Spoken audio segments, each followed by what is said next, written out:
عزیزوں، میری طرف سے آپ سب کو مسیح یسوع میں بہت سا سلام۔ خداوند کے زندہ پاک کلام میں سے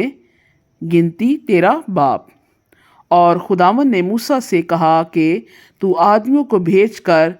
بھیج کے وہ ملک کنعان کا جو میں بنی اسرائیل کو دیتا ہوں حال دریافت کریں۔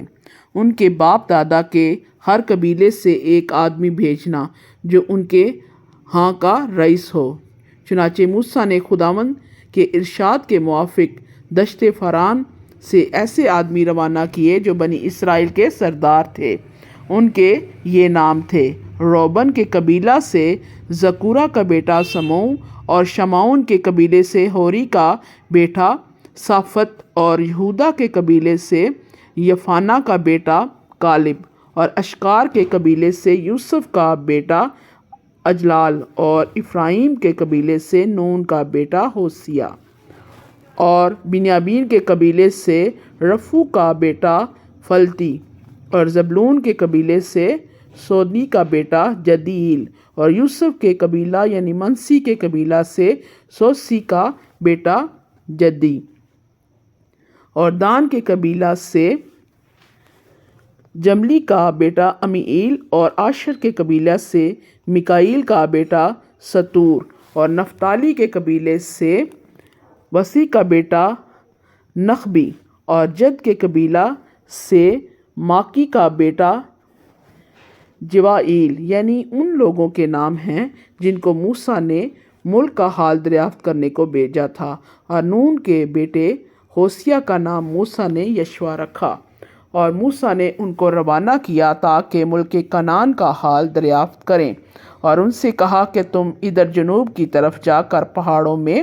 چلے جانا اور دیکھنا کہ وہ ملک کیسا ہے، اور جو لوگ وہاں بسے ہوئے ہیں وہ کیسے ہیں، زوراور ہیں یا کمزور، اور تھوڑے ہیں یا بہت، اور جس ملک میں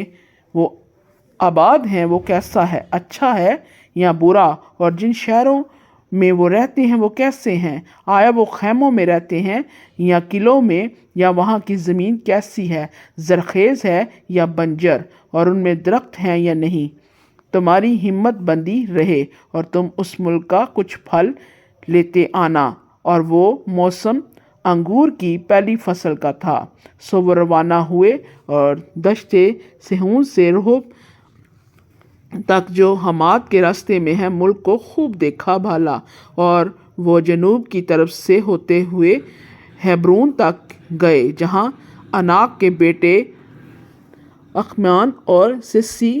اور تملی رہتے تھے، اور جبرون زرون سے جو مصر میں ہے 7 برس آگے بسا تھا، اور وہ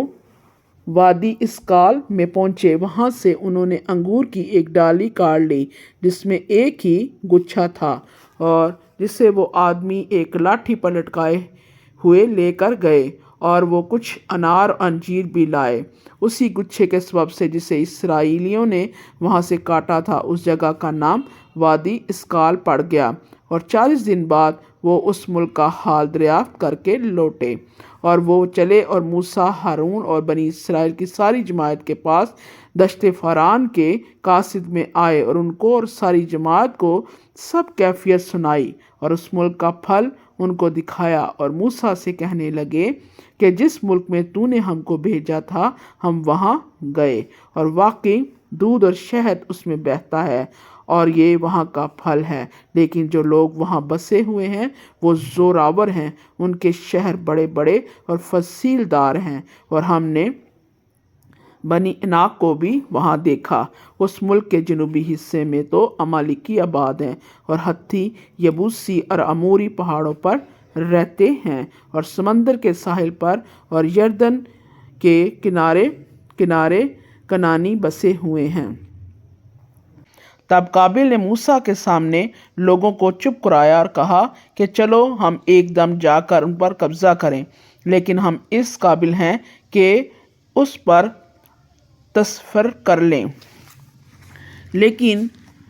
جو اور آدمی اس کے ساتھ گئے تھے وہ کہنے لگے کہ ہم اس لائق نہیں ہیں کہ ان لوگوں پر حملہ کریں، کیونکہ وہ ہم سے زیادہ زوراور ہیں۔ ان آدمیوں نے بنی اسرائیل کو اس ملک کی جسے وہ دیکھنے گئے تھے